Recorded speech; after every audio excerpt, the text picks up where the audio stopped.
ចានៅសុកមានជាការឃ្លានមីចិនជាខ្លាំងសម័យថាបើសិនជាបានមួយចានមកហើយក្តៅដាក់ម្ទេសហល់ទេ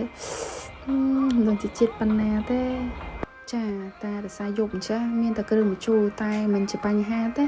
ព្រោះឲ្យតែយើងធ្វើឆ្ងាញ់ស្អីក៏ដាក់ចូលដែរមនុស្សពងឃ្លានអញ្ចឹងណាប៉ុន្តែយប់អញ្ចឹង